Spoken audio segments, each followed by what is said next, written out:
you guys hear me? No. You can. Good afternoon. We'll call this meeting of the Education Finance Committee to order.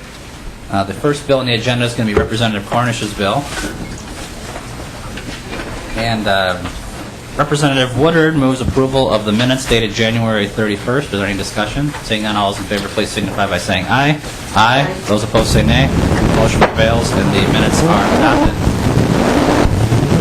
Representative Cornish, we are having some audio problems right now, and so I think what I'm going to do here is we're going to contact the technical staff and see if we can figure out what's going on. I'm just going to recess temporarily, okay? So we're recessed.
All right, members, our technical problems seem to have subsided, so we will resume the agenda.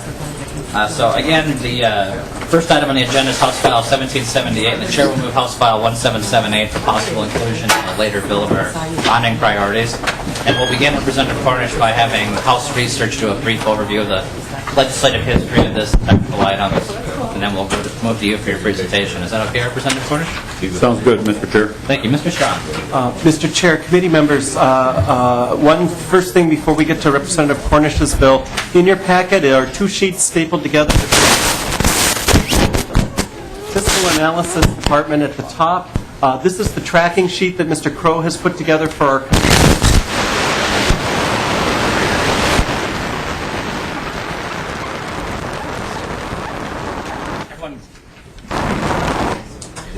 Oh, it's you. It is me. All right, go ahead. Mr. Chair, thank you. This is the tracking sheet that Mr. Crow has put together for our committee to use for capital investment projects. There's two sheets. The first sheet on the back of it has a list of all the bills that have been introduced in the capital, seeking state capital money this year. Those are listed in the order on this sheet with the funding source by them, the amount of the request. And then the last two columns show the governor's recommendation amounts, and then the governor less the total amount of the request. Finally, the last sheet on this is a list from the governor's capital budget. The process that capital projects go through, there's a process where they can go through the executive branch and they get recommended or not as part of the governor's budget. So that's all included in this two-page handout that you have from Mr. Crow. That will be updated as this committee makes its decisions on bonding matters. If there are no questions on that, Mr. Chair, we'll move on to the to House File 1778. Any questions from members of the committee? Seeing none, Representative Cornish, welcome to the committee, and we'll get this microphone thing straightened out here in a second, so please proceed with your presentation and your testifiers. Mr. Chair and members, I have with me today Christy Wetzel, a former member of the board of the USC, United South Central, and Superintendent Dr. Jerry Jensen with me. I'll give a short introduction and then turn it over to Ms. Wetzel. This is Christy, Mrs. Wetzel, and my probably at least third, maybe fourth appearance before this committee. We have tried to get funding before the Education Finance Committee and then before the Bonding Committee. And the bar has been set pretty high for us, and we are realists, and we realize that some of you might have doubts about funding the building of a school. However, the cooperative facilities grant that you see here was set up, I think, especially for that. And this is a special case where we set up a system that we set the bar so high it's hard for schools like USC to attain that. And what I mean by that is we're in a ag-rich environment down there, and the referendums in the past have done real well in the city, but when it gets to the ag land, it increases the tax so much that they've been reluctant to sign off on it and therefore carry the vote.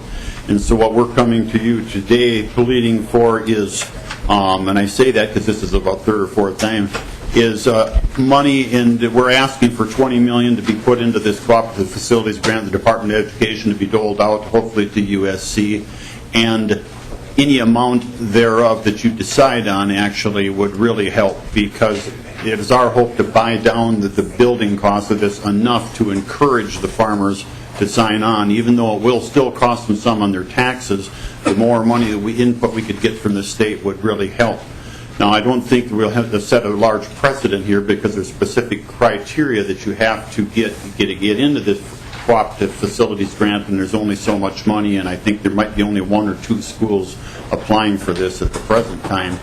So with that, I'll turn it over to Ms. Christy Wetzel here for a presentation of the facts. If it's okay with you, Mr. Chair. You may. Welcome to the committee. Please state your name for the record. Christy Wetzel. Please proceed with your testimony. Thank you. Thank you, Mr. Chair and committee members, for allowing me this opportunity to speak to you on behalf of House File 1778. As many of you are familiar from the numbers of times we've been up here, Representative Cornish, Senator Rosen, excuse me, myself, and many members of our school community spent years working on the language change of the current cooperative facilities grant. Please allow me to share some information about our school district and our building. The United South Central Public Schools are located in the south central part of Minnesota. We serve students from the communities of Bryceland, Keister, Walters, Freeborn, Easton, and Wells. We consolidated over 20 years ago and have experienced the scars of consolidation. 3 communities experienced the closing of their schools due to declining enrollment and budget cuts. Our remaining building is located in the largest of all the communities, and that is the city of Wells. Our building is one of the oldest in the state. Our high school building was built in 1932. We presented some handouts. I don't know if you have them in front of you or not, but the handout includes more extensive details of our building deficiencies, but I would like to highlight just a few. Some of the educational deficiencies we are subjected to are most classrooms are 23 to 33% smaller than state guidelines, which makes for very, very cramped classrooms. 20 traditional classrooms are now used as special education rooms, federally and state mandated student support programs, and preschool classrooms. Our classrooms do not have the space for computers, and they lack the infrastructure to support the networks and the electrical needs of today's technology. We have minimal building security to prevent intruders from accessing student classrooms. Some of our structural deficiencies, which are numerous, include a heating system which is inefficient and dates back to 1932. Our main water supply is fed through pipes dating back to 1932, and in many cases are nearly plugged with mineral deposits, and they leak throughout the building. Needless to say, the water is foul tasting. Our main electrical service panels use fuses, and they date back to the 1930s. All of our windows are single-paned, drafty, and in many cases you can see a layer of ice on the inside of the building. There is no safe drop-off or pickup locations for our children because our school is located on a major highway. We've had 3 failed new building bond referendums. The first was in April of '02. It was a $32 million building. 25% of our voters voted yes, 75% voted no. At that time, nearly $15 million of this referendum would have been paid through debt service equalization. In May of '05, we went back to the voters with a $24.675 million building. 40% voted yes, 60% voted no, and at that time, only $200,000 would have been received through debt service equalization. In December '05, we went back with the same exact proposal. 42% voted yes, 52% voted no. What are we proposing? We're proposing a new pre-K through 12 building on one site. It would cost approximately $28.8 million and was our best option of the nearly 15 options we thoroughly explored. The building is designed to meet the ever-changing dynamics of a 21st century education. The new building is designed to be cost-effective and efficient. United South Central is a unique and unfavorable situation with regard to passing a bond referendum to support building a new school. Here's what makes USC so unique. We have 50% of our students qualifying for free or reduced price lunches. And I realize this is not uncommon around the state. However, we truly live in an impoverished area. Looking only at the largest town in our 6 communities, the average family income is $38,000 in Wells.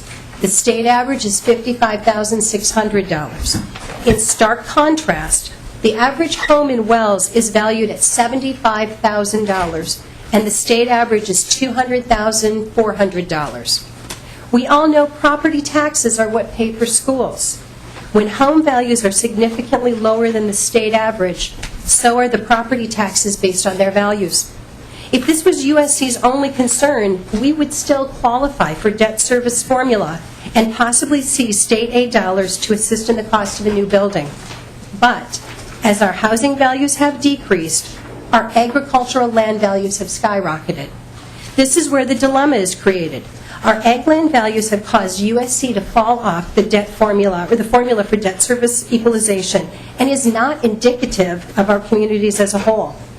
Ag land is owned by a relatively small number of people, and very few of the owners purchase land at inflated current values. Many of the owners are farming their land as their livelihood and renting additional land from landowners who have retired from farming. When we held our last vote in '05 on a new building, we knew agricultural landowners would be paying nearly 72% of the cost of a new building in the form of higher taxes. Some land taxes would have increased as much as $6.40 an acre for just the school portion of their taxes. Fast forward 7 years, and the situation is even more unsettling. Agricultural land prices have increased again, home values have fallen, and it may be safe to say that our ag land owners will pay 80% of the cost of a $28 million new school.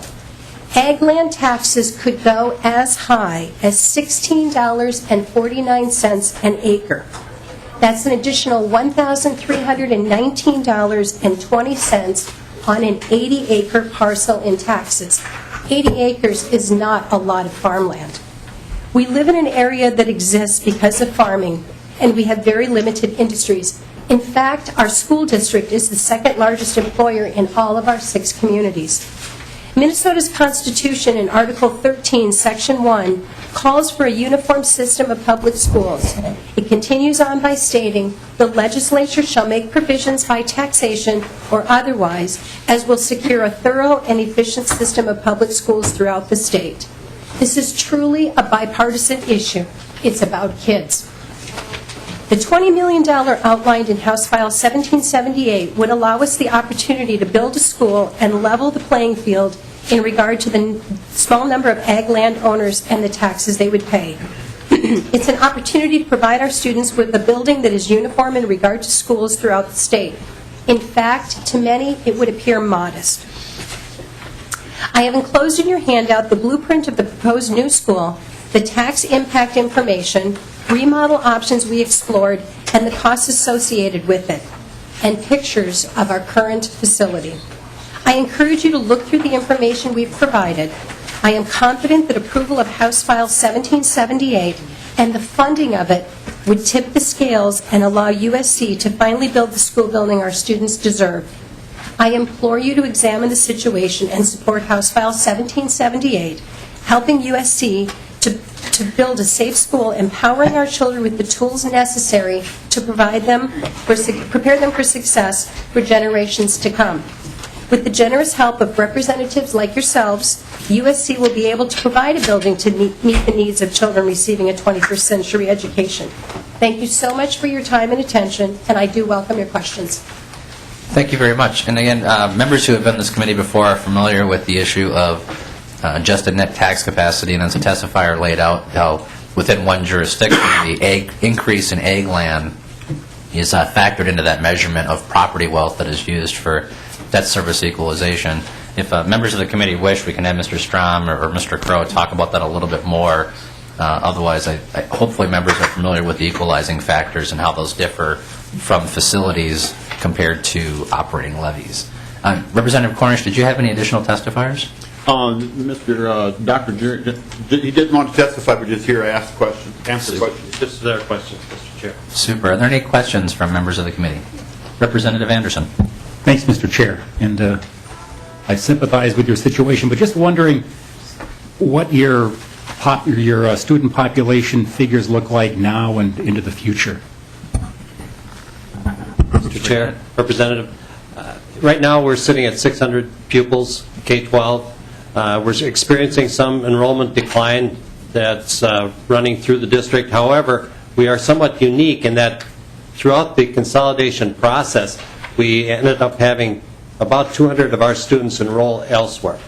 And that's a kind of a hard piece to get your hands around when you're trying to figure out if we build a new building, how many of those students will we be drawing back in. So our assumption is that our enrollment is going to stabilize, and if we had a different facility, we may be able to grow.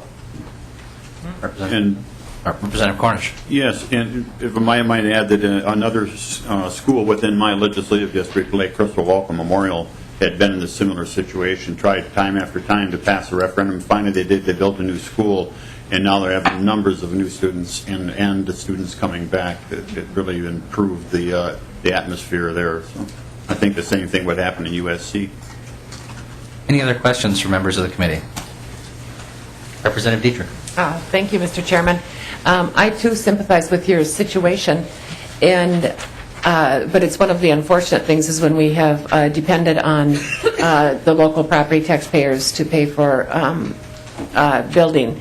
And I just want to point out, because the session is just beginning and the school trust lands discussion is just beginning, I wanted to, first of all, ask Representative Cornish if he has any school trust lands in his district. Representative Cornish, I don't think you do. Representative Cornish. Representative Dietrich. So that's unfortunate. They've all probably been sold. And there are some states that actually use the revenue generated from school trust lands to build buildings because they felt like that was the original intent of the Constitution. And there are some people that believe that we would not have, if we would have actually managed and used that money to actually build our schools and do what it was originally intended to, that we would have not had to revert to the property tax system for funding for the inequity in funding buildings throughout the district, throughout the state. So I just had to get that little editorial in. And stay tuned to future committee hearings on that issue. And members, just to be clear, there's multiple unique situations in this district, and one of them is that as their student count is going down, and as just the farmland values are going up, by the measures we use for equalization, this district is getting wealthier. And as we've heard from testimony, that is not the case. And so if there was a statewide policy change we made to equalization, it actually would benefit a lot of districts, but not yours, because the factors we use for those many reasons, but those are the two main reasons, are with the rising values of farmlands as well as the reduced enrollment. So just to be clear, this is kind of separate from the equalization issue and how much money the state provides to provide additional services for children versus how much do we do to provide property tax relief to communities. So this is a unique, again, this has been around, or this is hardly the first committee to hear this issue, but it's a very unique situation where your district seems to fall through the cracks of the individual programs that are meant to assist it. Other questions from members of the committee? Representative Downing. Thank you, Mr. Chair. So I'm new to the committee and never was on a school board, and I'm curious, what are the kind of statutory provisions under which a school district can actually come to the state and request bonding, state GO bonding support? Sure. Well, I think if it's okay with Representative Cornish, we'll go to Mr. Crow and Mr. Strom talk about the Secondary Facilities Grant Program. So Mr. Strom or Mr. Crow? Mr. Chair, committee members, we've got a couple of programs in statute that are set up to have state GO bonding used for school districts.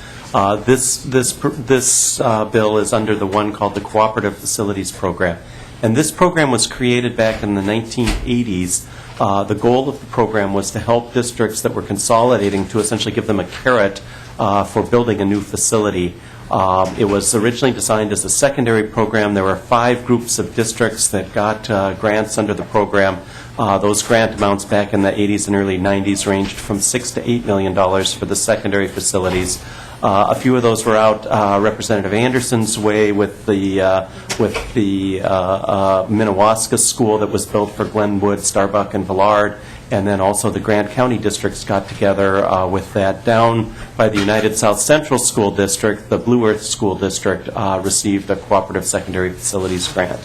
And that program then essentially went unused for most of the late 90s and early part of 2000s, and then in I think about 2005 or 6, the program was expanded to include all cooperative facilities, not just secondary facilities. And the definition of cooperation under the old design of the program, the districts had to consolidate after that time. Under the changes that were made in 2005 or 6, the program was broadened to include those districts, such as USC, that had already consolidated. And there's been a series of requests in the past several years. There was a group in the Lincoln County area that came in with a request a few years ago, and then another group that you'll hear from today, the Rushford-Peterson district. But those have been the main, I think, 3 groups of school districts that have expressed an interest in this program. There's a second bonding program that the state has that anticipates the state using general obligation bonds called the Maximum Effort Capital Loan Program. And we'll talk about that a little bit with the Red Lake request later today. That program was established in 1959 and was designed as a program where schools that had low tax base, and at that time it was primarily metropolitan districts with very fast growth, the fringe of the metropolitan area that were the primary districts that qualified. And the idea behind that is the state would use general obligation bonds to make a loan to the school districts. And then the school districts would pay that loan back over time as their tax base increased. Many of the districts that have gotten maximum effort loans in the last 20 or 25 years have been relatively property poor and have not had the ability to pay those loans back, and most of those loans were forgiven after 30 years. So if there was any outstanding balance and any outstanding interest on them, that was not forgiven. That was forgiven at that time. And so the period of the loan, after the period of the loan, essentially became a grant to the districts. So those are the 2 programs, and I'd be happy to answer specific questions about either, but those are the 2 programs that are set up in the K-12 code that anticipate a school district. Well, actually, there's a third one. There's a smaller program that hasn't been used in several years for certain disabled access and accessibility improvements. And there were some grants made under that program in the mid-1990s. A legislator named Roger Cooper was primarily responsible for the grants under that program, but that hasn't been used in recent years. So those 3 are the ones where the state has in-statute programs for districts to get general obligation bonds. There's also been a couple of instances where the state has used bonding authority and simply made a grant outside of these programs to a group of districts with general obligation bonds. And I think, actually, I should name one more, and there was also a desegregation grant program in the early 80s or mid-80s that used capital GO bonds from the state. But I think those are the 4 that are in statute. And I also think they built a pool in Edina, too. So Representative Downey. Not really, Representative Downey, not really. Well, Mr. Chair, thank you. One follow-on question, if I could, Mr. Chair. So just to be clear, so district-level consolidation is kind of the trigger then, or the key event, and I assume then that this does not apply or is not available to charter schools? Mr. Chair, Representative Downey, that's correct. It's not available to charter schools, and under the current configuration of the Cooperative Facilities Program, the districts have to have had consolidation since 1980 or be consolidating into the future. Representative Downey. Any other questions from members of the committee? Seeing none, the chair will renew his motion to Representative Anderson again. Thanks again, Mr. Chair, for acknowledging me. Just a clarification, what kind of funding is available in the Cooperative Facilities Program? Is there a limit? Is it bonding dollars? And how much could we allocate to schools? Mr. Strong. Mr. Chair, Representative Anderson, under the current configuration of the program, each time a project comes through, the amount needs to be appropriated. There's no money there in the account, so that would have to come from the bond fund. When the program was established, the idea initially was that maybe the state would set aside $20 or $30 million of general obligation bonds, and then districts would apply.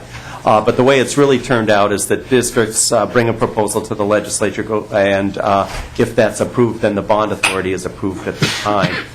In the statute itself, the state contribution is limited to currently to a maximum of $20 million, or not more than 75% of the cost of the project. Any other questions from members of the committee? Any closing comments, Representative Cornish? No, just thank you for your time and attention. I appreciate seeing us again. And Representative Cornish, I never thought I'd say this, but you're the only guy I know that can make a tie, a leather jacket, and handcuffs look good. Thank you very much. With that, the chair will renew his motion to have House File 1778 laid over for possible inclusion in a later bill. Thank you very much for your visit and your testimony. Thank you. Representative Davids. The chair will move House File 1997 for possible inclusion in a later bill. Representative Davids, do you have a testifier or testifiers with you? Yes, I do, Mr. Chairman. Please proceed with your presentation. Thank you. I would,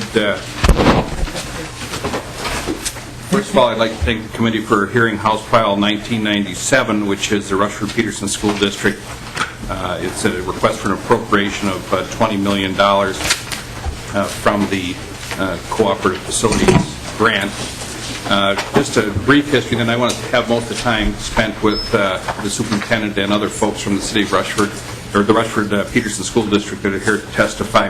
In 2007, some of you were here in the legislature. I had a 45-vote 2-year vacation where I was not here during that time, but Representative Pawlowski really picked up the ball on this and carried legislation to help the city of Rushford. They had a terrible, terrible flood in August of 2007. We received about 19, 20 inches of rain, and floods can ensue from that. And the city was devastated. Basically, the only building on the main street that wasn't damaged by floodwaters was the Catholic Church.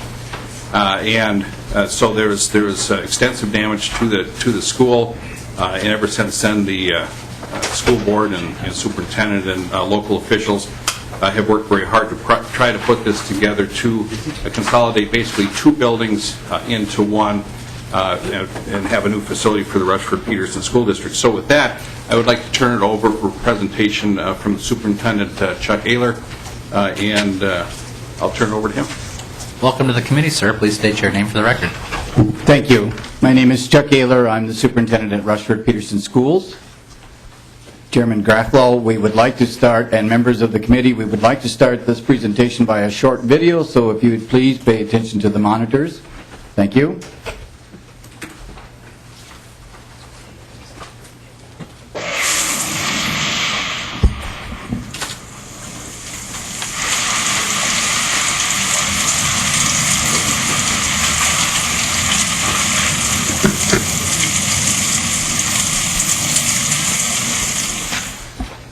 If they were able to get downtown, there wasn't very much of the downtown that was still above water. You know, all the businesses were shut down, so some of them were able to get going again. Some were not. And it's still a long ways to go as far as financial recovery for our community. You have to have jobs, and only some jobs were replaced. So whenever it starts to rain, or it rains heavily, even still, now you can see the kids' anxiety levels going up. This is the story of the irreparable damage sustained by Rushford-Peterson's public school system from a natural disaster.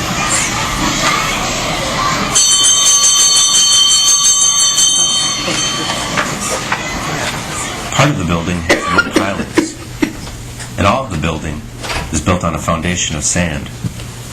The Great Flood unsettled the foundations of the building. It is evident in every corner of the complex. Whenever a foundation is compromised on a building such as it is with ours right now, we see lots of different things going on. Walls shifting, floors settling, ceilings settling. the building is shifting and therefore causing these materials to crack and break away from the original surface. Luckily, no one was here, but you can imagine what would have happened if this had hit someone. The secretary beyond me in the other office came running thinking I'd dropped something or fallen, but actually a large piece of plaster had fallen onto the ceiling and plaster dust covered my desk. Mostly I hear it. I hear it falling from the floor above and landing on the panels in the ceiling. Well, and I go back to my storage rooms that I have, and there's a wall that if you touch the bricks, it just crumbles right in front of your eyes. You can keep on touching and it'll keep on crumbling. And the raw sewage level left a mark here on our doors. There's continuing problems with mold and odors. I know staff people are affected by the mold. The school's heating and air circulation system was horribly inadequate before the flood. And even though the building was exhaustively cleaned, the thought of children breathing air from the porous recesses of that basement without adequate ventilation is an ongoing concern. You would think the citizens of Rushford-Peterson School District would have fixed these problems by now, but they've got a lot on their hands. The city of Rushford is still recovering from 17 inches of rain. Stricken that day were banks, clinics, drugstores, dental offices, restaurants, the post office, police and fire stations, city wells, and the wastewater treatment center. In addition, roughly 490 of 766 homes and businesses were damaged or destroyed when 2/3 of the city was covered by floodwater. As a result of the flood, our free and reduced numbers increased from 37% to 58%, and our current levels still maintain around 47%. We lost 13 students and families that moved away, and it directly impacted us financially to the tune of about $160,000 per year. This is not a property-rich community, so there's no easy way to distribute the cost of a new facility. The citizens of Rushford-Peterson School District can't handle a 48% increase in their local debt service. Taxes on a $100,000 house would increase by $346, and as much as $748 on a house valued at $175,000. There are a lot of people who had money left to pay on that house. Now you add a minimum of $50,000 more onto that mortgage, and that's a burden. Rushford-Peterson isn't asking the state to cover the entire cost of the building. What they need is help with costs associated with replacing a structure that was devastated by a natural disaster. The board is preparing to ask the residents of the district to cover 1/3 of the cost of replacing the building complex. We recognize that we must be willing to do this before we would ask the state to commit. We are number 2 on the Minnesota Department of Education's bonding priority list, and we're happy that the legislators and governor recognize the need for us to have use of the Cooperative Facilities Grant. Our goal with our new school initiative is to provide economic stability to our region, as well as to provide a bright future for our families, our children, and our staff members here, as well as all the communities involved in the Rushford-Peterson School District.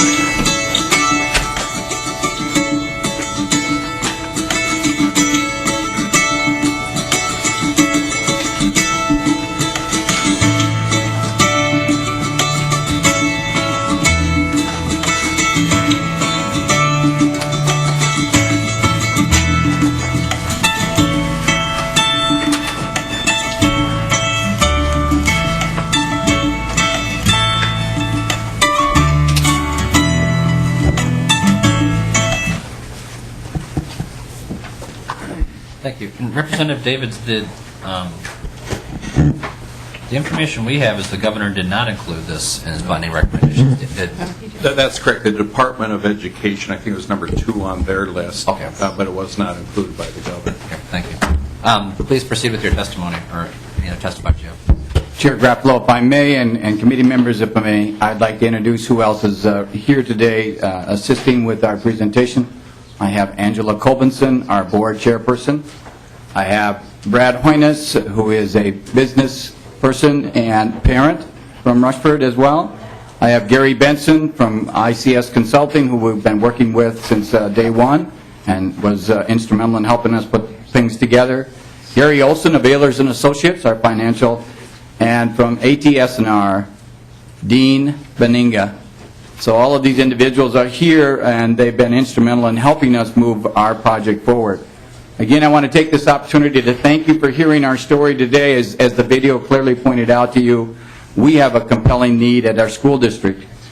And we are located in the beautiful southeast corner of the state. We're halfway between Rochester and La Crosse, just off 10 miles south of I-90. I'm in my 5th year as superintendent of the school district. I arrived in the school district 5 weeks prior to the flood of August 2007.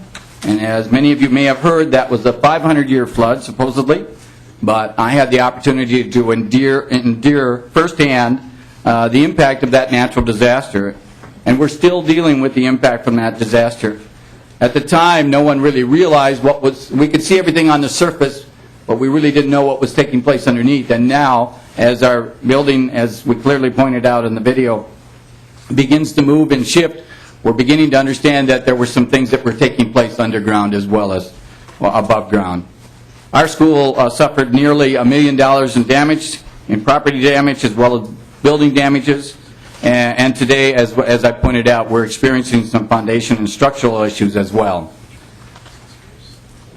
Some of the other things that we're dealing with in our building, and I brought examples today. They showed them to you in the video, but this is an exact example of what we're dealing with. This is the plaster in their ceiling. And this is from 1906 construction, and it is, as you can see, you can't see from where you're sitting, but the fibers that stick out from this is actually horsehair, because back in 1906 when they constructed this building, that's what they used to hold the product together. In addition to that, we're also seeing our plumbing, and I brought an example of that. This is what's taking place inside of our building as well. And I also mentioned to you about some other issues, but we have a situation where in one of our bathrooms, the urinal, the drain completely rusted off, and the toilet was being, or the urinal was being flushed directly into the ground underneath the school building. So that gives you an example of some of the things that we're dealing with, the video mentioned, as well as heating and air quality issues as well. With the assistance and guidance of Gary Benson of ICS Consulting, we've taken the necessary steps to secure funds for a new school.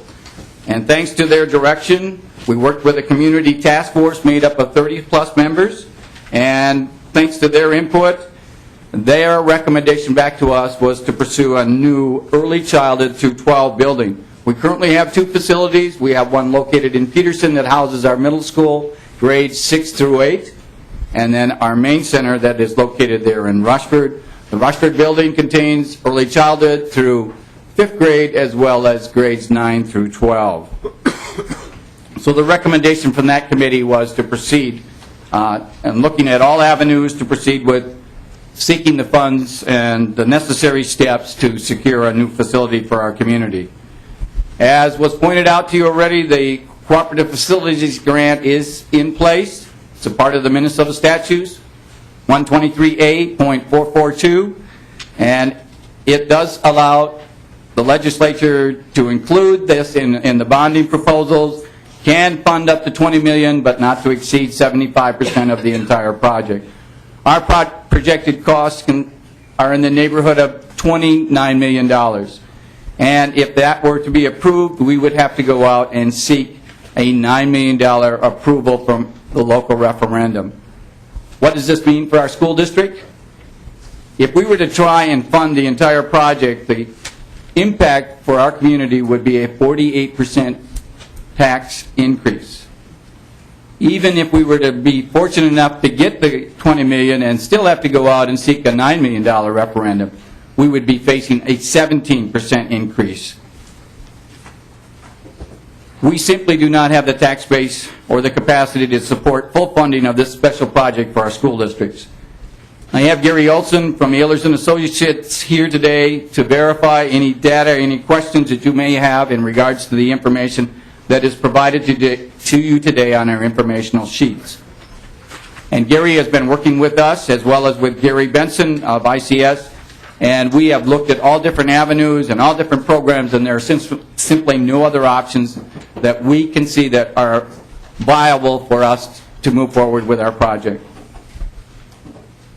I'm hopeful today that you can see that we have a critical situation. We are compelled to make every effort to provide a safe learning environment for our students. I implore you to carefully analyze our critical needs for a new facility and to include our request as part of the bonding proposals for 2012. The safety and the future of our school district are depending on you. I also encourage you to embrace our school motto, which is always our best. We are counting on you to do your best and to assist us in providing our school and our new school initiative with the financial support it desperately needs. I thank you for your attention today and would ask that you support House File 1997. Thank you. And at this time, I'd like to introduce Brad Hoynes, who is a businessman from the community of Rushford and as well as has children in our school district. Thank you, Chairman Garofalo and members of the committee. Again, my name is Brad Hoynes. I'm married with 4 children, ages 11, 8, 5, and 3. I was born and raised in Rushford, graduated from Rushford High School, and attended and have a business degree from the University of Wisconsin-La Crosse. 15 years ago, I joined my father in the grocery business in Rushford, and we also have stores in Preston and Harmony, Minnesota, employing 122 people. We own and pay property taxes on 5 commercial buildings, 3 of which are in Rushford, in addition to our homes. The flood of 2007 also devastated our business and the entire business community, of course, as you saw, causing extensive damage. Our entire inventory was destroyed. There was 4 feet of water in our building, and most of our equipment, and caused extensive building damage. What followed the flood, though, was truly inspirational to watch and be part of. We wouldn't want to go through it again, but first and foremost was the core group of business owners who would not let us give up, followed by the hundreds of volunteer hours, generous donations, support from our vendor partners, and in just 74 days we were able to reopen our grocery store in Rushford on October 31st, 2007. Following the flood, the downtown businesses were being rebuilt at various stages, and based on their timelines and the resources they had, but clearly it was you, the legislators, that gave us the opportunity to rebuild our Rushford economy, and I thank you for that. It was you, the legislators, providing the financial help of the Minnesota Investment Flood Loan Recovery Program. This legislation was the catalyst to provide the funds for Rushford businesses to rebuild and to reopen, and also provide the best chance for return to viability and a productive economy. For example, the property taxes on Rushford buildings rose by 9.8% to $25,570 in 2012. This amount combined with the previous 5-year totals more than $121,000. In 2011, $56,000 in sales tax was collected and sent to the state of Minnesota from our Rushford business, with a 5-year total from our Rushford operations of approximately $250,000. This doesn't also include the sales tax we paid on equipment purchases. So I guess what my point is, I'm trying to prove that we are returning to a productive economy. However, we're not out of the woods yet. The health of our business community remains fragile, as many of our customers are still recovering from rebuilding their homes and the costs associated with that. Our homeowners are also dealing with additional assessments that they have for repairs to the sewer and water systems, which also involves rebuilding the streets stemming from the flood. In my opinion, to ask the residents of the district to fund the entire $29 million is just not feasible. But I ask you for your support to give our school district leadership here the opportunity to at least take this proposal of $9 million building referendum to our voters in the district. And if approved, I understand that our small businesses will face increased property taxes for years to come. But I also have faith, as with many of my other local core group of business owners, and believe that we owe our children this, and the positive benefits will outweigh the costs. And in any community, the strength of our school system is closely tied to the vitality of our community. And again, I thank you for your time today. Thank you very much. Chair Graffalo and members of the committee, I know we're on our time frame. Please bear with us. We have a 3-minute presentation here from our board chairperson, Angela Kolbenson. The committee, please for the record. Thank you, Chair Garofalo and other members of the committee. My name is Angela Kolbenson. I have a son in 3rd grade and a 2-year-old daughter that attends early childhood family education programs in a room that had the layer of sewage that you saw in the video. I'm also the chairperson of the board of Rushford-Peterson Schools, so I have the entire board support of a new school. The problem we're facing is money. Because we're one of the few schools without a general obligation bond, the funding ratio from the state is very small for state support. This leaves us at a disadvantage for support because we do not have current debt. As a result of the flood, many individuals and businesses took on additional loans to rebuild their flood-ravaged buildings. Consequently, people do not have the money to fund a new school. Approximately half of our children qualify for free and reduced lunch. Because of the devastating flood of 2007, our school is in peril. My fear is that we may become the next I-35 bridge. But truth be told, we've had several issues with our 1906 building before the flood. As I was listening to USC, the lady speak from USC, I kept saying to myself, me too, me too. A lot of the same items that she listed, we are experiencing as well. Ceilings are falling. Foundation bricks are crumbling. Sewage is leaking straight into the ground. Floors are sinking, and indoor air quality is irreparable. The greatest fear is that our school building will harm children. For example, my son was in a preschool classroom that had mold. We didn't know that was a cause of his breathing problems, and as a result, we had to administer drugs so that he could breathe better. His problem cleared up when he left the classroom a year later. We've had other children depart our school district because of illnesses and indoor air quality issues. As a board, we've looked at numerous solutions. We've inquired of area school districts about another consolidation. We've already consolidated once, so we've looked at a second consolidation. However, the area schools had neither capacity for our students nor the interest. We've examined performing a major overhaul of our present building, but you have to have a positive review and comment from the Department of Education, and they were unable to give us the positive review because of our aging facilities. We've asked the public to fund a new school. The taxpayers are willing, but because of the flood, financially unable to pay for the entire portion of the school. Why should you fund our school? Personally, to prevent another I-35 catastrophe that could gain attention of national media. To keep business in Rushford. We are a strong community with a resilience that was shown through many people through the flood. Area communities have lost big corporate factories, and Rushford's doing our best to fill empty buildings. We have a good community.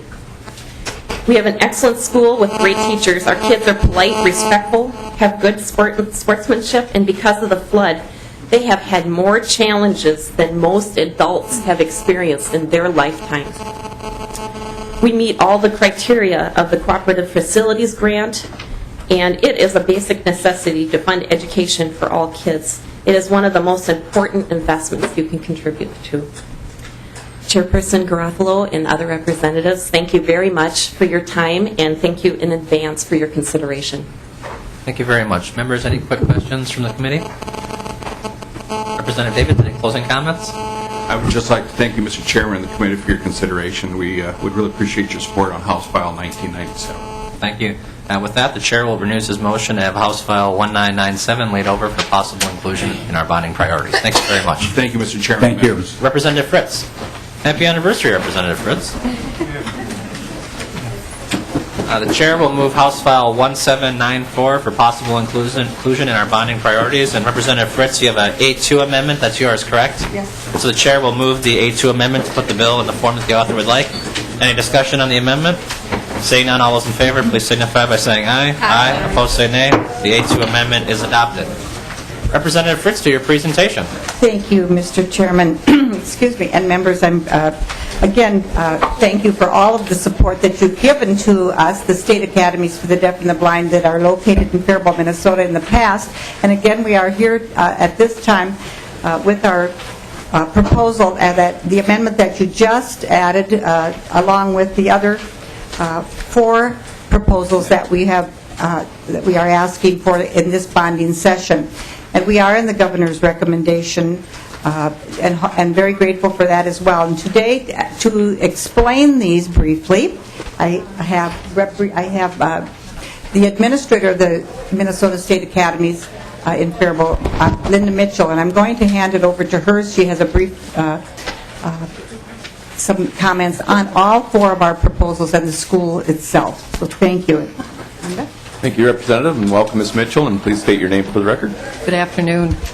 My name is Linda Mitchell. I am the superintendent of the State Academies. We are located down in Faribault, Minnesota, and I have with me today as a backup in case there are any technical questions here on facilities, our physical plant director, Randy Dirks. We have handouts we would like to give to you, which will be coming around, and I can explain a little bit about the requests that we are making for the bonding bill. While those are being handed out, if I may, I would just like to take a minute to thank you. We were here last time asking for trial placement language for students to attend the academies, and the passage of that legislation this last time has been, in 6 months, a huge impact on our student enrollment. We have between 10 and 15 students now who are attending under that trial placement language. It has been a good thing for students, for families, and for schools. So we very much appreciate your support and have seen good things come from that. So thank you very much. To talk a little bit about our campuses, the Minnesota State Academy for the Blind and the Minnesota State Academy for the Deaf are about between a half a mile and a mile apart, located in Faribault. We are two special schools. On the blind school campus, we have really 4 buildings. The library for the blind is on our campus. It is a part of the Department of Education and is not part of our school, although our students use it. We also have an industrial building, the Lyson Complex, and the A-Plus House, which was just constructed, and this first year we have 7 young ladies who are now living in that building. On the deaf school campus, we have 10 major buildings. 2 of those are on the historic registry. And if I may, I will take a second and explain what's in your packets. On the left side, you have the documentation with the governor's recommendations and our narrative for our agency. On the right side, there are some pictures, and if we can start with the first one, the campus map of the Minnesota State Academy for the Deaf. The 2 buildings that are historic buildings are Tate Hall and Noyes Hall. We are requesting funding for a technology center, which is the red outline diagram at the very bottom of the page. This technology center would replace Mott Hall, which is on the far left side of the campus. I can recall back in 1997-98 when we had capital investment bonding groups going through and touring our campuses, and at that time that was and still is, our old vocational building, and we were asked the question, how did it ever get in such horrible shape? Well, very honestly, for years it was funding that we did not have to improve it, and it is now a building that is no longer functional for student technology. The technology center we were given pre-design money for last year. We have worked very hard to make this building a building that will work for blind students and for deaf students, both. And so our intent here is to request the $6.15 million for this technology center. The second picture that you see, or the second page on the right side, is a diagram of what this technology center would include. I probably should back up a little bit and explain that one of the things that is a real plus for our populations is that technology has made a huge improvement in their skills and abilities in being able to maintain, get employment that is more than a long time ago when we had blind folks who tuned pianos and made brooms and what else is there to do. We are now in an age where, with the new technology, the challenges that our populations face can be broadly talked about in terms of access to information.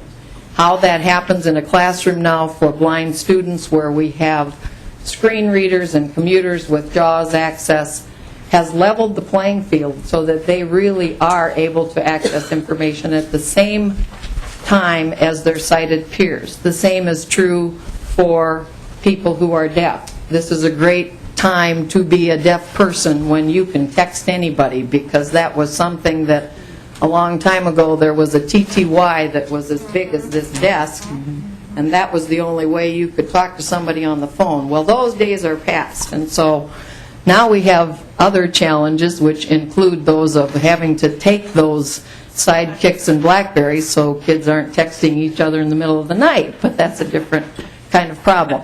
So our goal with having this kind of technology center available is to help our students become employable, and instead of having a 90% unemployment or even higher for our blind population, and I would say for the deaf population it may not be as high unemployment, but certainly underemployed, that this now makes a difference. We have students who are in internships. We now have a graduate who is employed at SAGE, which is one of our manufacturing centers in Faribault. So we see a real plus in our students being able to access these skills while they're still in the K-12 system. Again, as I said, we have designed this building so it is usable for both populations. If we move to the next page, you can see kind of an interior of the various spaces, and there is one large presentation area as well as and I hesitate to call it a fab lab because I think we were told that there may be some patent on that name, so I don't mean to get myself in trouble, but that is the intent, that it would be able to provide the students with those kinds of opportunities.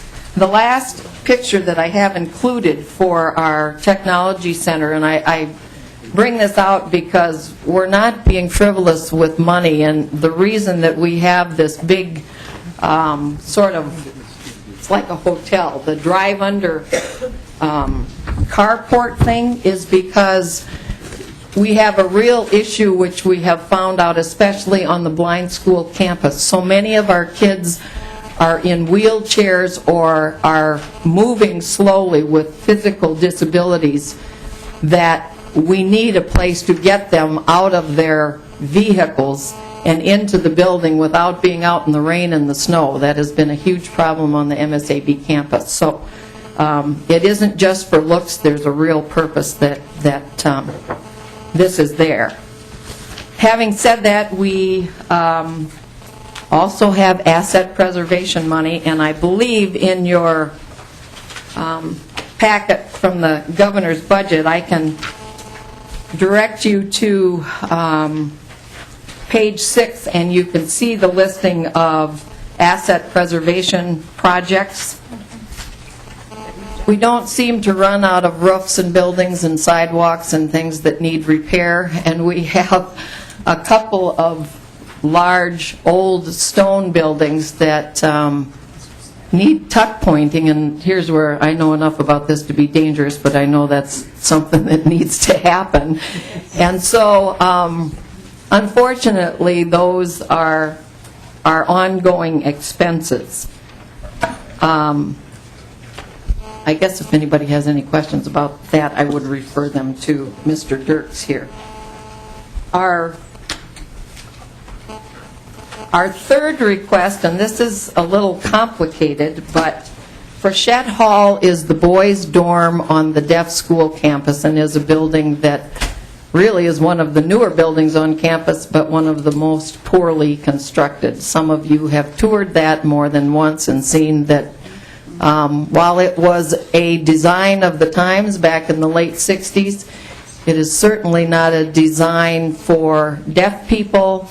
It is a very low ceiling. There are corridors and corners and steps and things to go down that just were not designed for people who sign. That's kind of the I mean, that makes it difficult, but if the structure was solid, it wouldn't be an issue. Unfortunately, we've had the building leak. We have each one of the pods, there's an A, a B, and a C, and they are connected to the main building by walkways that have plexiglass in them, and honestly, where the doors are, the snow comes in, the water comes in, it freezes, it thaws. It's a very poor building in shape and needs to be demolished. We have a plan in place to, now that we have the bathrooms in Pollard Hall are being renovated and handicapped accessible, so we have a plan in place where we could move our boys in an interim until we have a new dorm built. So we would like to take Frechette down because we would like the new dorm to go in that place. There is also a building on the campus, and let me go back to your map here. I can help a little bit.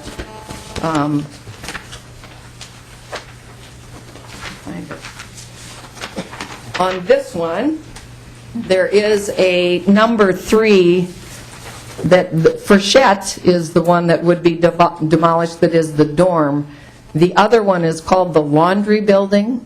That is the only building that is left from the original campus. And so this one goes back to the 1860s.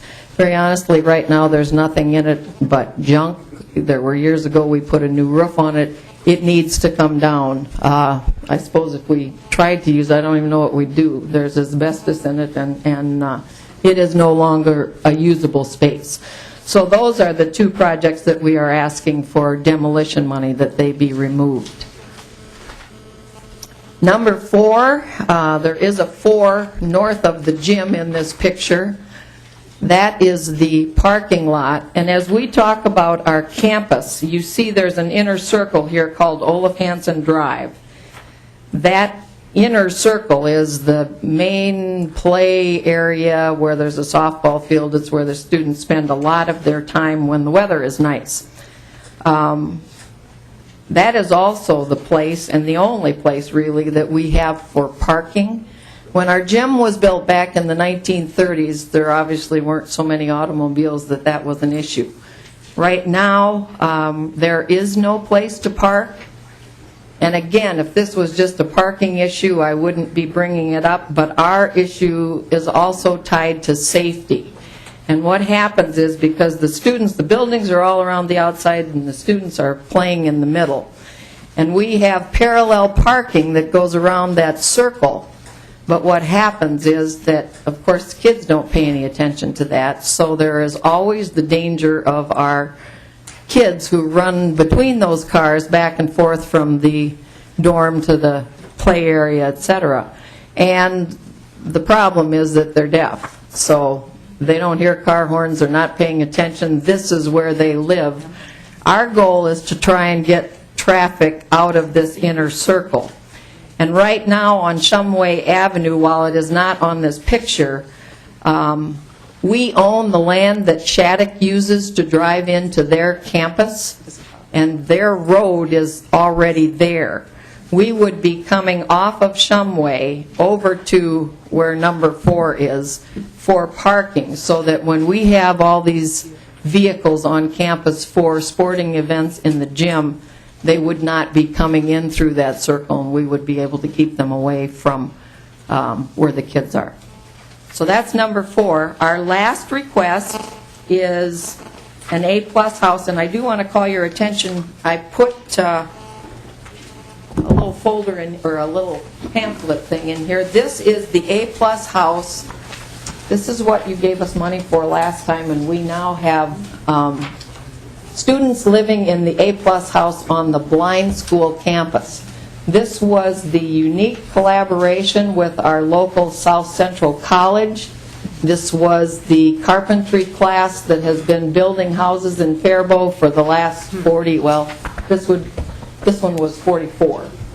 So what had happened was, obviously, they were building houses and selling them and taking the money to use for their next project, and with the economy the way it was, we had a need. This house serves our students who are 18 to 21, what I would call non-traditional students, who they may have finished their high school coursework, They are not yet ready and prepared to live independently. Some of that has to do with, well, on the blind school campus, it's orientation and mobility, learning to be able to navigate the world independently, learning to do your laundry, learning to cook, clean, take care of where you live. And so this house is where our, what we call the A-plus students who, this is their last stop. They may be taking technical college courses this year and living on our campus. They may be working in the community and living in this house, but the next step is after this year they will be out and totally on their own. We are requesting a similar kind of thing on the deaf school campus, which would, in essence, do the same kind of thing and fulfill the same kind of purpose. Any questions? Thank you. Representative Fritz, does that complete your presentation? Yes, it does, Mr. Chairman, and I just want to again reiterate and thank you all for all of the years and all of the help and opportunities that you've given to the students at the deaf and blind school in Faribault. And I really think we're fortunate to live in this day and age where we actually see progress and accomplishments that those students can have, that I have. And so the equality factors is really important.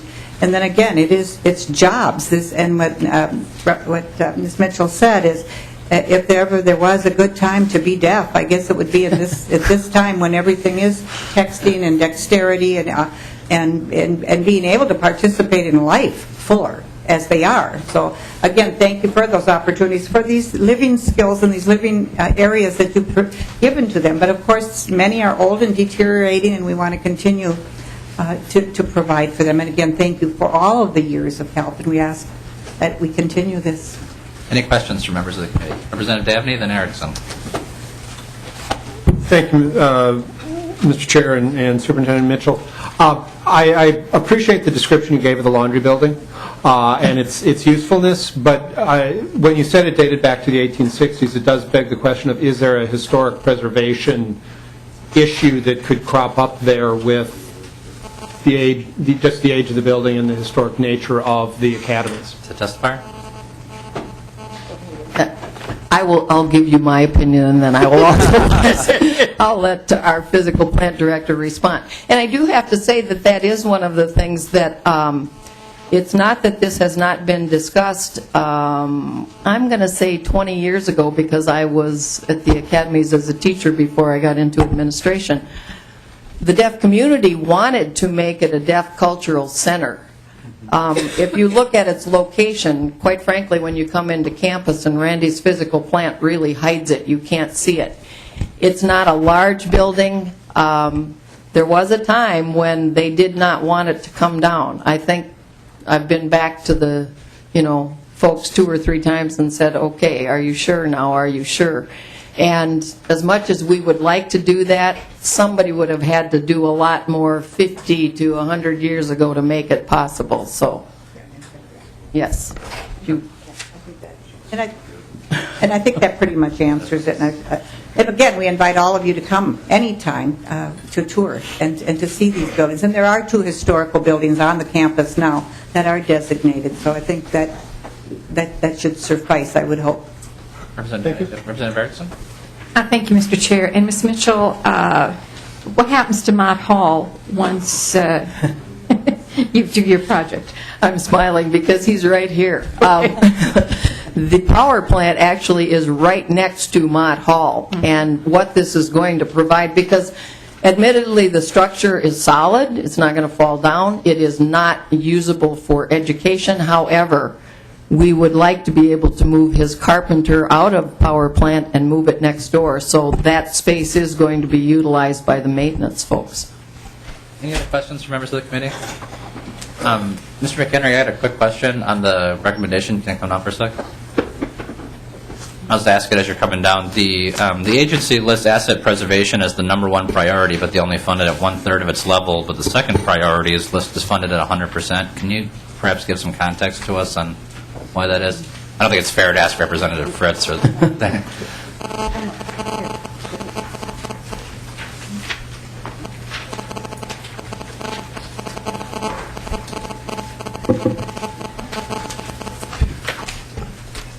Mr. Chair, members, on the overall agency funding proposals for the bonding request, separate from this one, the process was that the proposals would go through the department for a review, and then we would submit those to the governor's office for the governor's office to put together the bonding bill.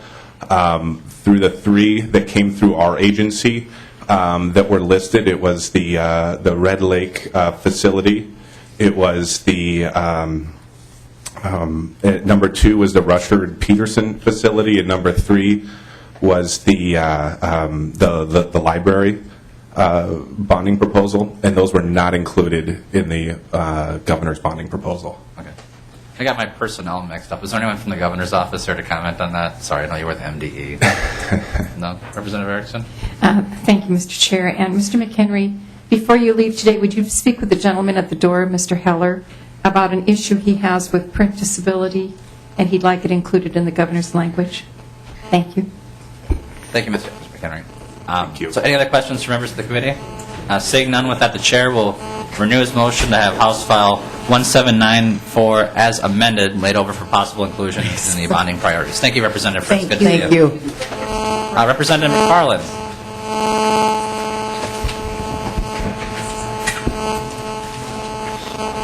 Just a reminder to members of the committee, if your cell phone is extremely active, you may want to shut it off so as to not disrupt the committee hearings. Okay, Representative McFarlane, are we starting with 1851 first? Yes, and we have an amendment. All right, the chair will move House File 1851 for possible inclusion in our bonding priorities, and Representative McFarlane has an amendment to that bill. And this is putting the amendment puts the bill in the shape that you would like the A1 amendment. Is that correct, Representative McFarlane? Correct. It puts the dollar amount in. All right, the chair moves the A1 amendment. Any discussion? Seeing none, all those in favor, please signify by saying aye. Aye. Opposed, say nay. The motion prevails. 1851 is in the form the author would like. Representative McFarlane, to your bill.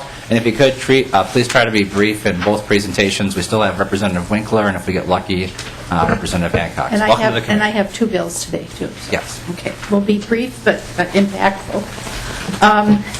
Mr. Chair, this appropriates $2 million for library accessibility and improvement grants statewide. I have 2 testifiers to speak on behalf. I have Elaine Keith from the Minnesota Library Association and Nathan Matthews from the City of Staples, and I'll let them speak. Welcome to the committee. Please state your name for the record. Thank you, Mr. Chair and members. My name is Elaine Keith. I'm here on behalf of the Minnesota Library Association. And this grant program was originally established in 1994 to provide matching grants to public libraries to make their buildings handicap accessible. And after a few years, the libraries that only needed modest renovations to make them accessible had largely been dealt with. And what we found we were left with was buildings that really needed major renovations or outright replacement. And communities were understandably reluctant to spend the money to install elevators or make other changes to make those buildings accessible. It wasn't cost effective. And so in 2005, the legislature broadened the program to allow grants for construction of new libraries and renovation of existing libraries. And you have 2 handouts in your packets.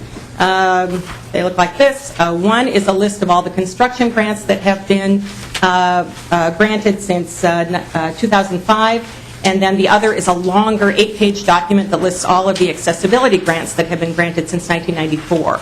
And there are 101 libraries that have received accessibility grants and 10 libraries that have received construction grants. So libraries across the state have benefited from this program.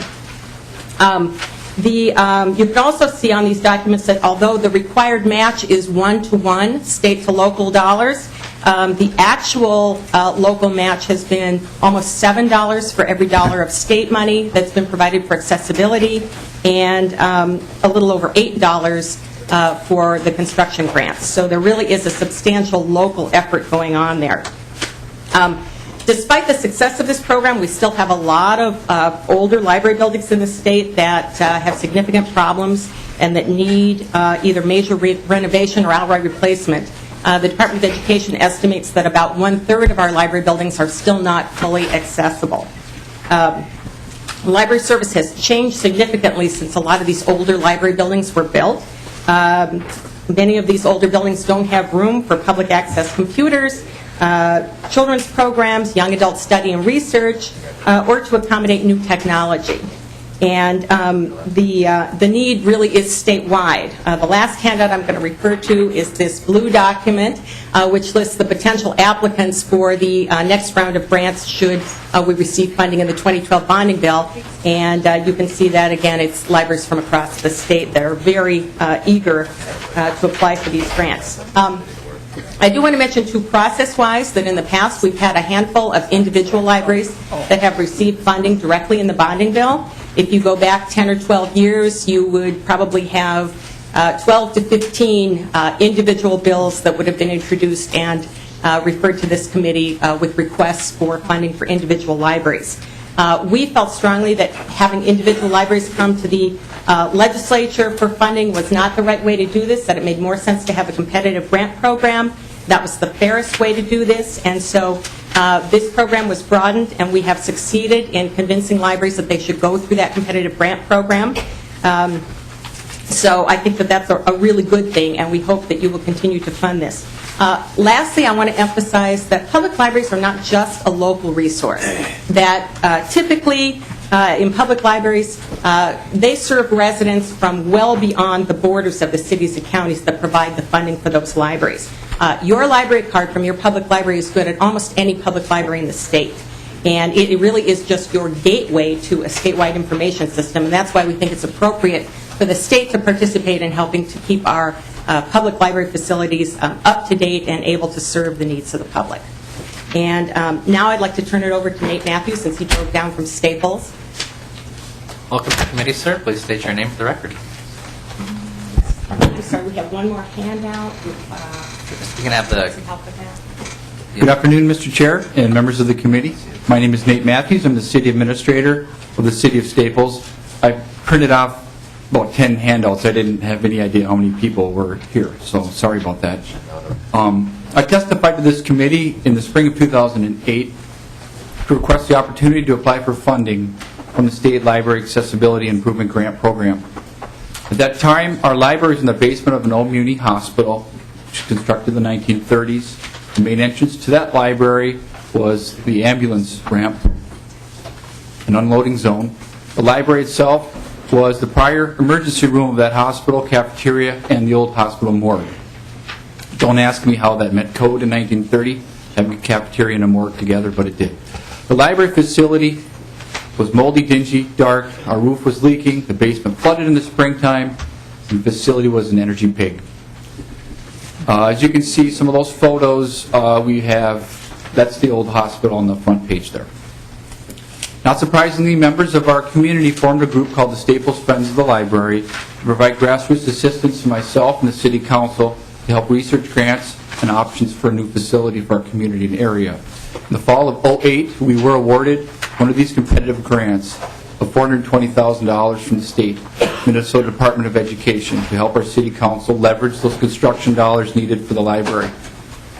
From my position as City Administrator, I will say that if the state of Minnesota did not provide this grant to us, we would have not been able to build our library facility. Our tax levy could not have supported this project in our town. After the news spread in October that we received the grant, our Friends of the Library successfully raised $30,000 in 3 months in the capital campaign to help chip into the project. The rest of the funds for our project were raised by the city issuing a general obligation library improvement bond in team with the Todd County Board. The grant we received at that time provided a pivotal shot in the arm for our council. As you know, the economy tanked in the end of 2008 and 2009, but this grant helped our community believe in the importance of the project because the state did. We moved into our facility in January of 2010, and I'd like to share some before and after figures with you to demonstrate, in my opinion, how the state and local partnership is a very wise investment that has returns untold value to all the citizens. In 2008 to 2011, we had a 13% increase in circulation. We had a 36% increase in library card holders, and we have card holders from 12 to 14 towns and all the townships around us. There was a doubling in the Great River Regional Library's programming in the area with authors, theater programs, etc. 35% increase and items requested at the library, we had a 211% increase in computer usage alone, from 3,900 people to 12,100 users last year. The heating gas cost reduction for our facility of $15,000 a year, from $20,000 to $5,000 is what it costs. If anybody tells you that libraries are never used, they're no longer valued, they're dinosaurs, are going extinct, I urge you to tell them to come to Staples. People use them, the public values them. There is a silent majority out there that uses them very well. I come before you today again to request that you provide other communities like ours the opportunity to access this program. These dollars are very small in the scope of the state's budget, but they have tremendous impacts for people in rural Minnesota. 20% of the population of Staples lives below the poverty line. 16% of the children in Staples, age 18 and under, are under the poverty line. Staples Library is a primary source for information for many people in our surrounding cities and the townships in the rural area. I personally know many people in our town for whom the library provides their only computer. They can't afford a computer, let alone $50 for internet a month. And our statistics on computer usage reflect this. As you know, Staples and small communities don't have large tax bases, and because of this, we need healthy state partnerships and relationships to ensure quality services, public facilities for everybody in Minnesota, regardless of where they live. Before I came today, a young mother dropped off a letter. She heard I was coming to talk to people at the state, and I want to read it to you. She came into my office this morning. Dear Mr. Matthews, I just found that you have had the opportunity to meet with some people responsible for a new library in Staples. I want to thank everyone involved who made this wonderful facility a reality for our community. My husband, 3 grade school children, and I love our library. We go almost every week to find new books, CDs, and shows. My oldest is a speed reader now, and I couldn't keep our shelves full enough to meet her appetite for books. My 3 children love having their own library cards and are learning about responsibility because the books checked out on their names too. I've taken advantage of the interlibrary loan system many times. It's amazing how many resources I have available to me because of the local Staples branch of the Great River Library. I have found that my kids and I do better research on subjects when we utilize books more than the internet. The information seems more thorough and well-rounded. While I have the privilege of internet in my home, I have seen the library computers well used too. My family uses the library for meeting friends too. It's a safe and comfortable place for us to visit and then bring books home too. My family has attended many special events sponsored by our library. They've met a champion yo-yo thrower, a Laura Ingalls Wilder historian, and published children's book author and illustrator. Thank you for helping the Staples Library and its quality staff, an integral part of my family's life. Sincerely, Alyssa Picanato. I thought for sure I was going to say sincerely Mr. Pat McFarlane. In conclusion, thank you for your time. The City of Staples, our mayor, our council, the citizens and friends of the library, thank you for the support you gave us. And we hope you continue to support public library facilities in Minnesota with this bill. Thank you very much. Any quick questions from members of the committee? Thank you very much for your presentation. With that, the chair renews his motion to have House File 1851 as amended laid over for possible inclusion in our bonding priorities. The chair will now move House File 2001 for possible inclusion in our bonding priorities. And I do not believe you have an amendment for that, Representative McFarlane. I believe you're correct. And Representative McFarlane, we do have Representative Winkler waiting, so if we could. Yeah, okay. Thank you very much. So this bill would grant Northeast Metro Intermediate School 916 money to redesign, design, construct, and furnish and equip a regional K-8 school facility to serve federal setting Level 4 special education students. This money must be at least equal to the amount of the project. The money's coming from non-state resources. So I have with me Superintendent Connie Hayes. Welcome to the committee. Please state your name for the record. Thank you, Mr. Chair, members of the committee. My name is Connie Hayes. I am Superintendent of Northeast Metro 916 Intermediate School District. Just a little bit of context for those of you that might not be familiar with the intermediate districts. There are 3 of them in the metropolitan area. Together, we serve the most aggressive, challenging students in the metropolitan area. At 916, we have 10 member school districts in the East Metro, but we serve students from a wide region beyond our member districts. About 50% of our operation at 916 is for center-based level 4 special education students. Additionally, all three of the intermediate superintendents this year are making an effort to help policymakers better understand the challenges we're facing with the very complex students that are being served at the intermediate district. And I do have a document that you should have before you that has kind of a red cover to it. At some time later, you might want to read that to gain some better understanding of the needs of these students. Some of you might have been at the AMSD legislative preview presentation, and Superintendent Sandy Lewandowski gave a presentation on behalf of all the three intermediates, again, to help policymakers understand the issues that we are facing in serving this population of students. A little bit of background on how we got to this request that's coming before your committee. We are asking for support for a regional K-8 facility. Currently, 916 has 9 special education sites, 8 of them for level 4 special ed students, as I've described. We actually see around 575 to 675 students with these kinds of needs in our center-based programs each year. One of the challenges that we're facing is that our elementary age students that are being enrolled are increasing dramatically and have grown by threefold over the last 5 years. Last year, we served students from beyond our 10-member districts to include at least another 50 districts from the region and around the state. And some of those students come as far away as Moorhead, and typically those are students that are placed in a group home in one of our member school districts, and then they attend the intermediate school district. I'll talk a little bit about the map that you see up here beside me, and you also have in your handout in a moment. We started our study of our facility needs way back in 2006, and then started in 2010 to really talk to our member districts severely about the needs that we have. Even as our member districts try their best to serve all of their special education students at home in their own district, close to their families and in their homes, they recognize, and we built consensus over the idea that there'll always be a need for some opportunity for outplacement for some of these students that have these very complex needs. We talk a little bit in our conversation with our special ed directors that they tend to keep back at home their light level 4s and they send their heavy level 4s to 916 for services.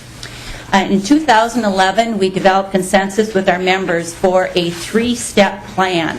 That 3-step plan includes a consolidated K-8 facility in the Northwest region, a consolidated K-8 facility in the Southeast region, and then to maintain our central high school facilities. The map that you have in your packet and you see beside me here demonstrates to you the need that we have in our Northwest region.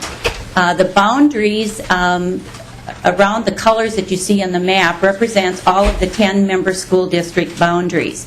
And there's a line going through the Northwest region of the map. It doesn't show up on the map that you have, but you can see it on the card to my side here, where you can see that we simply don't have a facility to serve the students in the Northwest region, and that's why we've chosen this particular facility as our priority. We've already done some consolidation as best that we can, and when this facility is built, we will consolidate a couple of facilities that are on the map. One is Onika Elementary, where we have several classrooms, and we're growing into that facility as I speak. And then we also would consolidate the space that we have at Otter Lake Elementary. Both of those buildings are located in the White Bear Lake School District. Okay. Speed it up, she says. All right. I'm going to speak from this particular document that you have in front of you, and I won't read all of this to you, obviously, but I just want to point out the highlights. On the front page, you'll see that we're talking about the consolidation of these facilities is both a need for consolidating for the purposes of gaining cost efficiencies for our member districts and for design, because the facilities that we're in right now are not designed specifically for the kinds of students that we serve. One of the facilities we're in, just to kind of give you a concept of why a typically designed elementary facility does not work for these students, is you can think of a hallway with rooms all along the side of that hallway. Number one, those large hallways are inefficient for us because we don't pass a large number of students at any given time.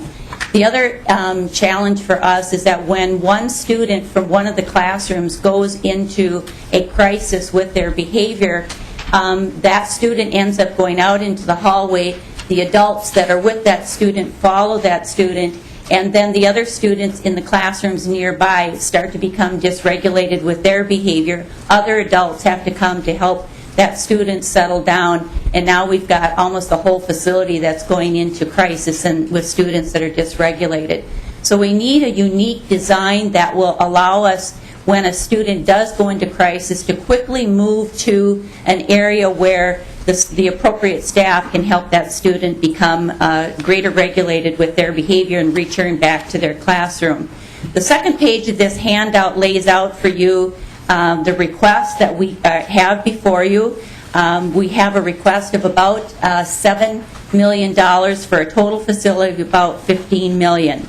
The other portion of this facility would be paid for by local property taxpayers in the 10 member districts through the authority the legislature gives the member districts with their lease levy authority. Our member districts have asked us to come forward and request this bonding authority, and we respectfully request your permission to do so. Thank you. Thank you very much. Representative Greiling. Thank you, Mr. Chair. I think this project, as well as I think all the projects on the list, should be top priorities in the bonding bill. This one consolidates, does things more efficiently, less administrative costs. You know, they're working together. It's clearly a regional project. But yet, like many other good projects on this list, they didn't make the department's budget or the governor's budget because they had to pick and choose. And so I always think the education projects should come way ahead of some of the other things that actually get in the bonding bill. And so I would, but to me, all the projects speak for either a bigger bonding bill or less things in the bonding bill that we do put forward that aren't quite as urgent and speak to our future as these bills here today, certainly this one. So thank you. Thank you. Representative Dabney. Looking forward, a question for Superintendent. There's proposed changes in the diagnostic criteria for autism. How do you see that impacting diagnosis rates, your services, students coming into the intermediates? Can you project on that at all? Thank you, Representative.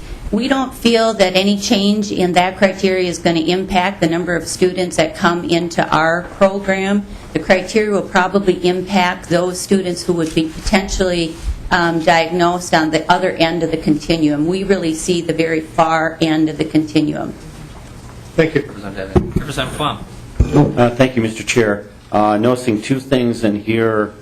It looks as if maybe a 9-12 facility opened up in the region because there was a distinct drop in that, and you were ramping up in the other age groups, which leads me to wonder, on your list of districts, there are 3 Wisconsin and 1 North Dakota.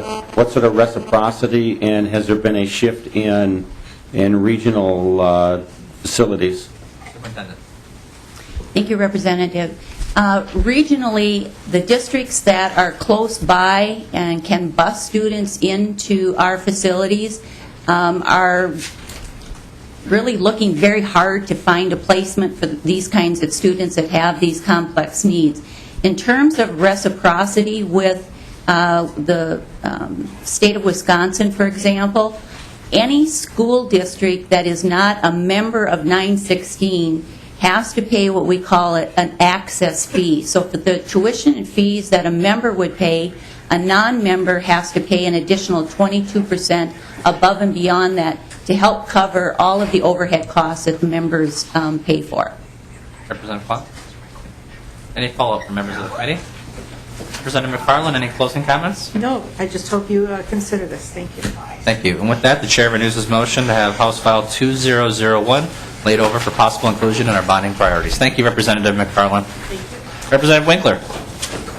And members, we are going to go, due to the technology issues we had at the beginning of the committee, we are going to go past our allotted time of 2:15. So, welcome to the committee. The chair moves House File 2011 for possible inclusion in our bonding priorities. And do you have an... Well, the minutes say 2011, so I'm just reading that. But all right, so the chair moves 21, what was it? 2106. How was your weekend, Representative Winkler? Well, Mr. Chairman, it was a wonderful weekend. I hope you enjoyed Florida. Representative Winkler, you know I was not in Florida, but at least you got the joke, which is more than I can say for some other people. So the chair will not renew his motion to have House File 2106. Representative Winkler, to your presentation. Thank you, Mr. Chair. Just to be clear to members of the committee, the reason why there was confusion about the bill number is that I thought the Perpich Center needed to ask for more. And so the original bill was basically for some basic facility repair and asset preservation at the Perpich Center. It was in the governor's bonding recommendation. But the Perpich Center also provides training and curriculum work for school districts around the state. And they continue to have technology challenges in doing that. And so I suggested that they increase their request to include technology infrastructure improvements, and that's why we have a second bill before you today. So, Mr. Chairman, I'll just turn it over quickly to Pam Paulson from the Perpich Center to give you a quick overview of the request, knowing that less is more, as always. Welcome to the committee. Please state your name for the record. Mr. Chair, committee members, my name is Pam Paulson. I serve as the Senior Director of Policy at the Perpich Center for Arts Education, and I want to say thank you for hearing our bonding request today, and thank you for your past support of improvement and repairs that have been done to the campus. We are pleased to be included in the governor's recommendation, and as Representative Winkler said, of course, there are more needs. And as a state residential school for high school students and a professional development and research center, we have a lot of people to serve across the state. The Department of Education does a survey each year of school districts, and it indicated that 85% of the school districts in the state need services from the Perpich Center.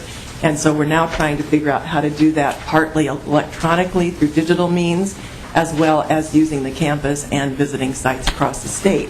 Our technology is not in great shape, and Representative Winkler knows this firsthand, and we're very pleased and thankful for his leadership on this in order to meet our mission more effectively. As Representative Winkler described, there are 4 projects. If you look in your packet, in the very front, there's a list as well as in the bill.